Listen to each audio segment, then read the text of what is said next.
You can be healthy, talented, and full of opportunities, and yet live as if you were imprisoned.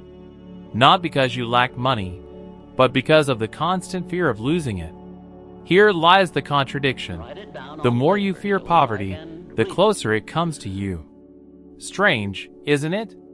Yet this is exactly what I discovered over decades of studying the human mind. Today, I want to reveal to you why this fear is the most destructive of all, and how you can free yourself from it forever. The fear of poverty is like a shadow that follows your every step, even when the sun shines brightly. It does not appear as a frightening monster. Rather, it approaches quietly, with a calm voice disguised as prudence. How many times have you heard this voice within your own mind? Better not take a risk. What if it doesn't work out? What if you lose the little you have? This is the cruelest way the fear of poverty manifests. It dresses itself in logic, but in truth, it is nothing more than disguised cowardice. I know this because I have felt it countless times within myself. There were moments when extraordinary opportunities lay before me, yet I withdrew in silence. Not due to lack of ability, nor lack of preparation, but simply because that soft voice convinced me that it was safer not to act. Herein lies the danger. This fear has the power to paralyze even the brightest minds. I have seen men with extraordinary talents become mere shadows of what they could have been, not because they lacked intelligence, but because they carried the poison of scarcity in their minds. I ask you, how many times have you sabotaged yourself before even trying? How many ideas have you abandoned because you anticipated failure before taking the first step? It is as if a cruel sculptor silently worked, shaping failures in your mind before life even had a chance to prove otherwise. The fear of poverty stifles dreams in the cradle. It makes you believe you are being sensible when, in reality, you are merely surrendering to doubt. It is the same voice that whispers, "Wait for the right moment," and that moment never comes. It is the same voice that asks, "What if everything goes wrong?" but never dares to ask, "What if everything goes right?"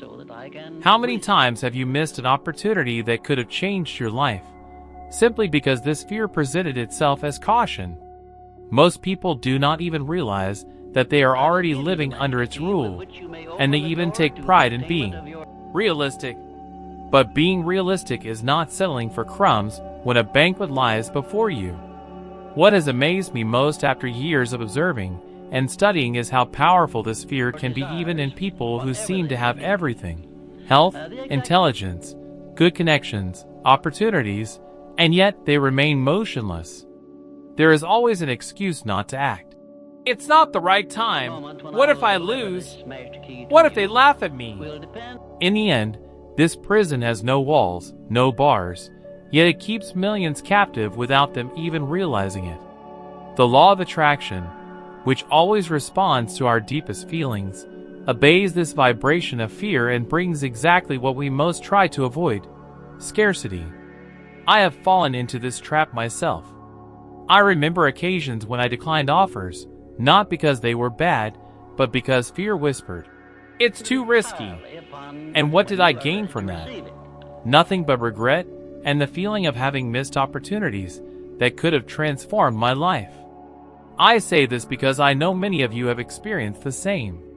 You have felt that mix of excitement and fear in front of a new chance, and almost always fear won.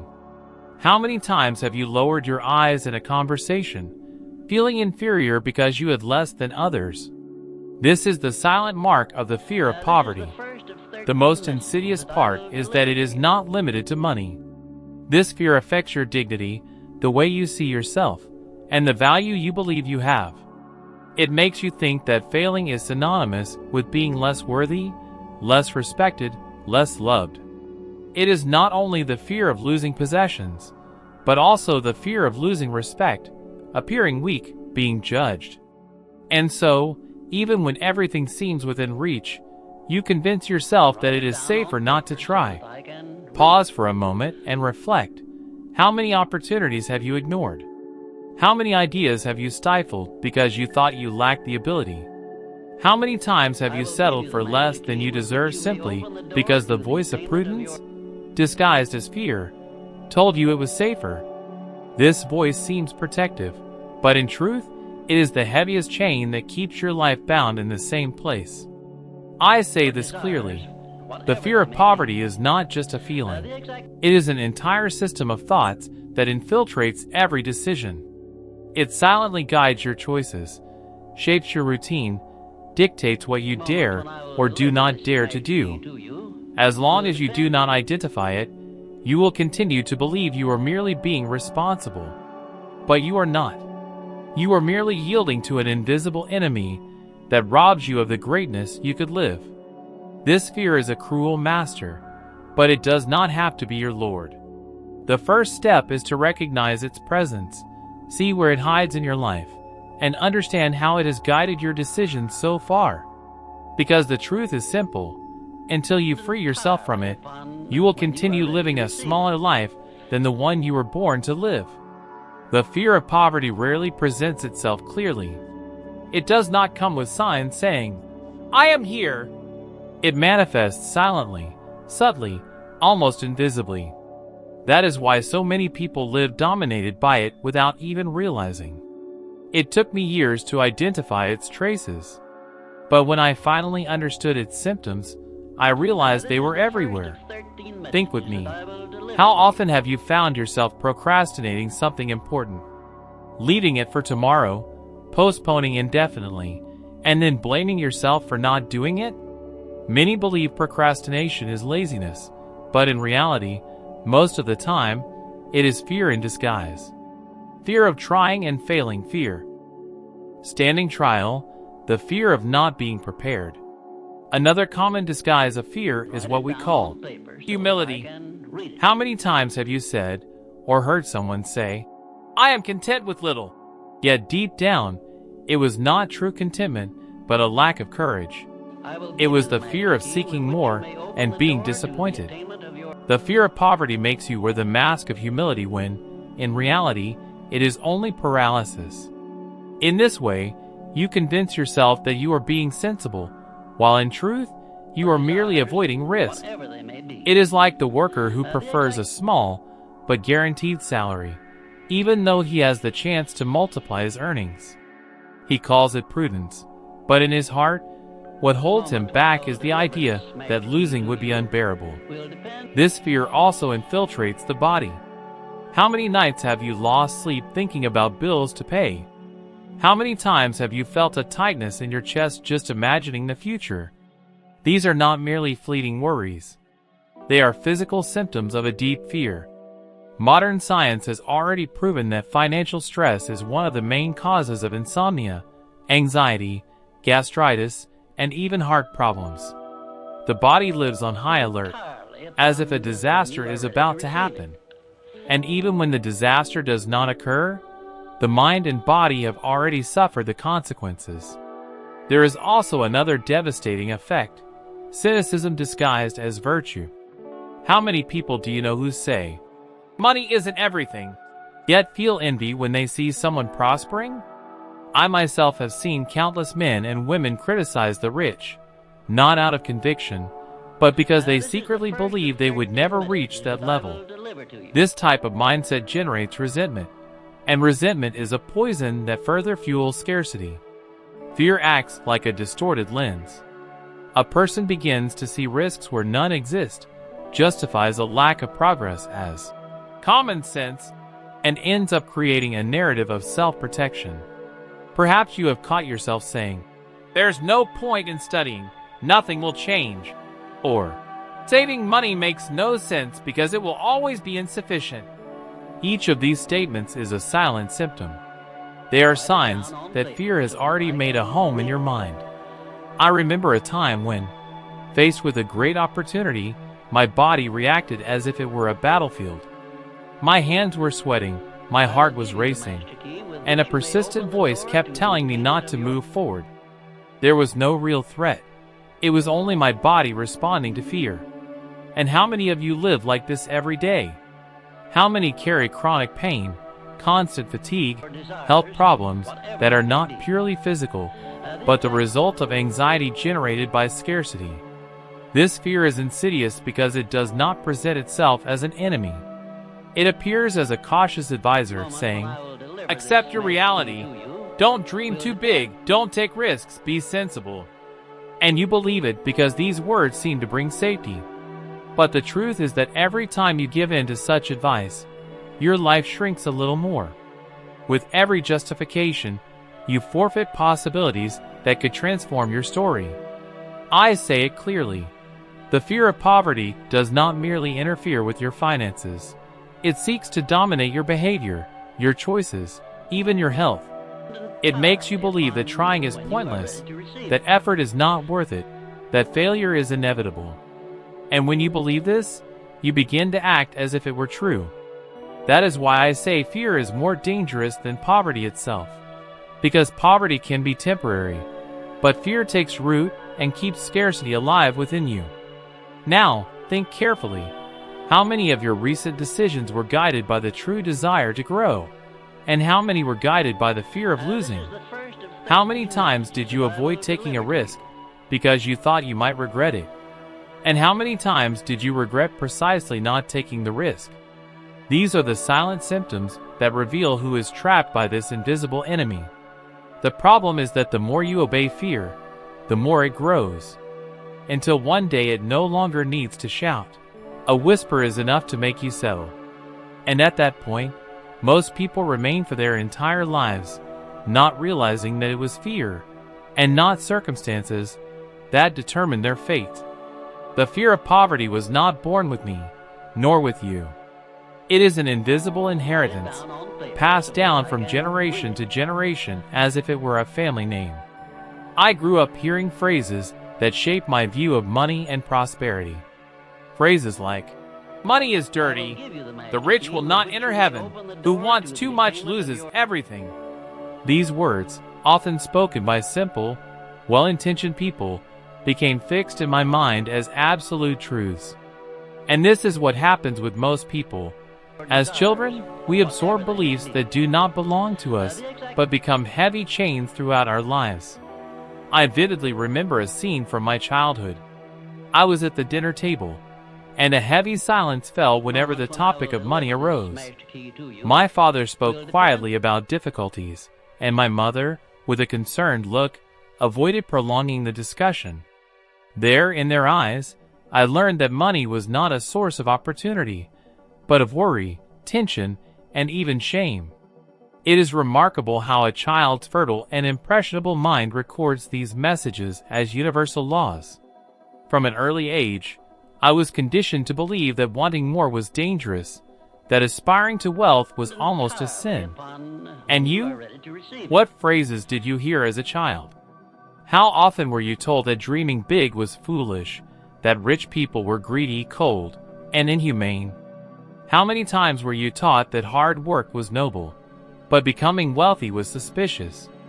The truth is that most of our beliefs about money did not arise from our own experiences, but were planted by the voices of parents, teachers, religious leaders, and even neighbors. This conditioning is not limited to the family. It seems that society as a whole conspires to keep this limiting belief alive. Think about school. We learn mathematics, science, literature, yet we rarely learn how money truly works. We are taught to work for it, but not how to make it work for us. We grow up prepared to obey a system, not to create freedom within it. Those who dared to think differently were labeled greedy, overly dreamy, or irresponsible. Thus, we learn to settle for little and to view with suspicion those who dared to want more. I have seen this repeatedly in the hundreds of people I have interviewed throughout my life.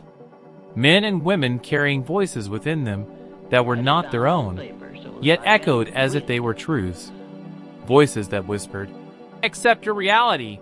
It's no use fighting. Be modest." Each of these seemingly innocent statements is a brick in the invisible wall that separates people from prosperity. That is why I say that the fear of poverty is cultural. It seeps into collective thinking, becomes part of the social fabric, and goes unnoticed because everyone around repeats the same pattern. Have you noticed how common it is to hear someone complain about life, blame the government, or mock those who become wealthy? This behavior is not merely venting, it is a symptom of conditioning. And the more it is repeated, the stronger it becomes. The law of attraction responds to the frequency of these beliefs, delivering more scarcity, more limitations, more lack. People believe they are describing reality, but in truth, they are creating it every day with their own thoughts. I recall an interview I did with a brilliant young man full of potential. He told me he had always dreamed of starting a business, but gave up before even trying because he grew up hearing that owning a business is for the rich. Those words haunted him until he accepted the fate of being just an employee for the rest of his life. Not for lack of ability, but because a belief planted in childhood became an insurmountable barrier in adulthood. How many similar stories have you seen up close? How many times have you yourself repeated beliefs you inherited without questioning them? This is the real danger of the fear of poverty. It does not arise out of nowhere. It is cultivated within us from an early age. It settles in through words, comparisons, and looks.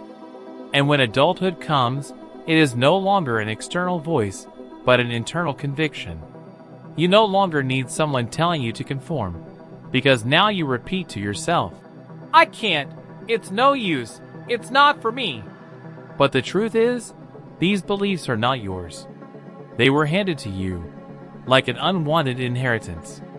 And the good news is that everything learned can be unlearned. Yet it takes courage to question the voices that shaped your childhood, to question whether what you were taught really makes sense, or if it was merely a reflection of the fears and limitations of those who came before. This is the first step to breaking the invisible chain of poverty.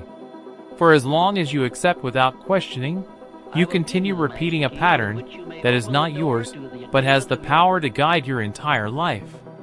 Burning desire is not a whim. It is an inner decision that drives fear out the front door.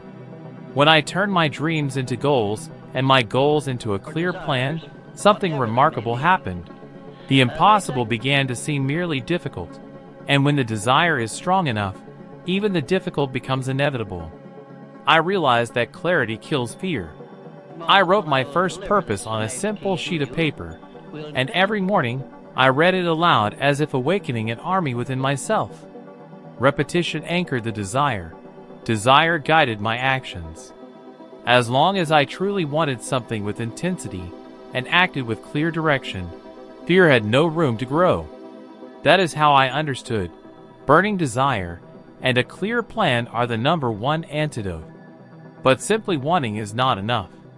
The mind needs to be trained as a blade is sharpened. I discovered early on that human thought is malleable. The mind is fertile soil and accepts everything that is planted frequently and with emotion. If we repeat fear, we harvest insecurity. If we repeat faith and purpose, we attract progress.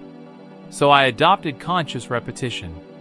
I wrote affirmations with conviction and repeated them every day with emotion until they became part of my inner vocabulary. I visualized in detail. Closing my eyes, I felt the environment, the sounds, the sensations of having already achieved the goal. My brain could not distinguish reality from imagination, and that worked in my favor. Where mental experience is repeated, creation becomes inevitable. And I remained vigilant. It was no use affirming in the morning and doubting in the afternoon. I protected my thoughts as one tends a garden against weeds. Perhaps you ask, how does this apply today with bills, deadlines, and constant notifications? I'll be direct. If you are in debt, sit down now and write the exact amount you want to pay off, in what time frame, and how you intend to do it. Negotiate a discount this week. Cut 3 unnecessary expenses today. Earn a specific extra income over the weekend. If you are a salaried employee, define the exact amount of income increase you want in 90 days and the exchanges you will make for it. An evening technical course, a memorable project to present to your leader. 2 external interviews scheduled by Friday.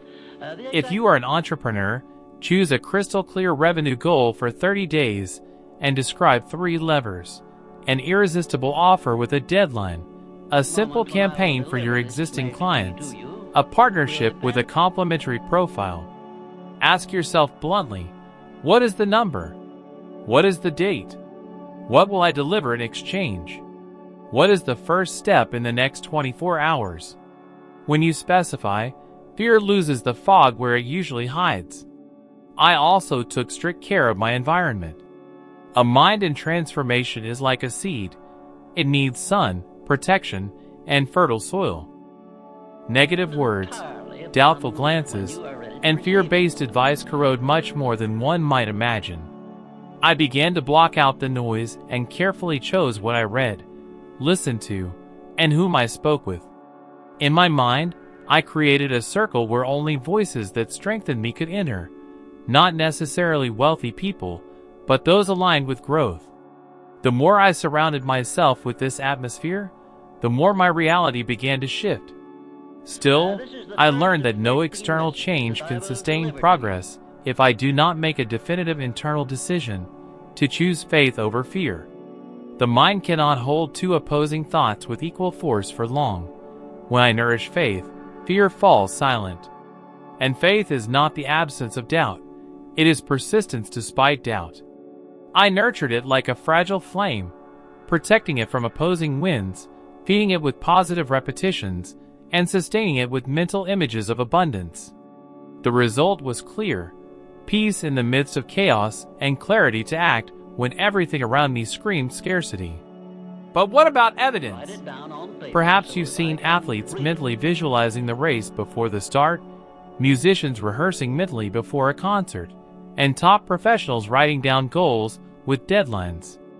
Modern science has shown that mental practice activates circuits similar to those used in execution, and my work has always pointed in the same direction. Disciplined repetition and visualization rewrite expectation, and expectation is the lens that governs decisions. I was teaching this decades ago, long before it became trendy. Declare with emotion, see with clarity, act with direction.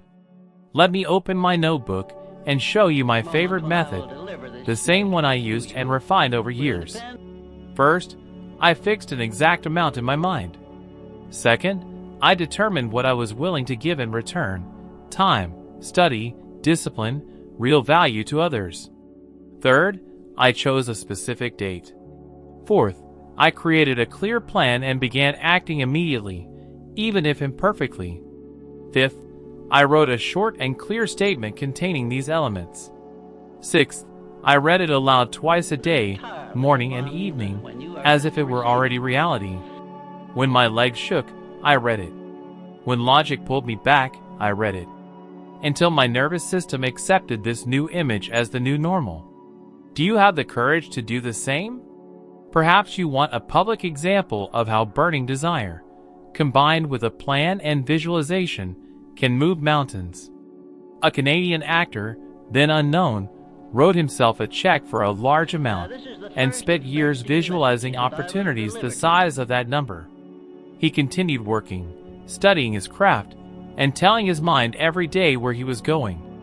When the doors opened, many called it luck. I call it a clear intention supported by tireless action. Luck is the name we give to the meeting of preparation and opportunity. Now, a quick pattern break. Take your phone and open the Notes app.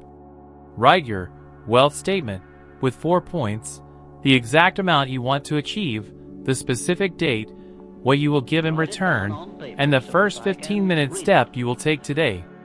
Not tomorrow. Today. Pause everything and do it. Ready? Great. Read it aloud, yes, aloud.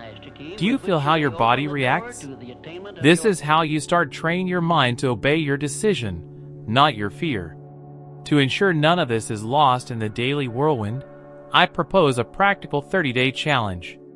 In the morning, before any social media, read your statement and visualize the finished result for 3 to 5 minutes, feeling the relief, gratitude, and healthy responsibility of someone who has already arrived. During the day, Execute only what is in your plan for today, never all at once, only today's step. In the evening, review in 2 minutes. What did I advance? What will I adjust for tomorrow? And before sleeping, read your statement again. If you stumble one day, do not blame yourself. Restart in the next minute. In parallel, follow an information diet.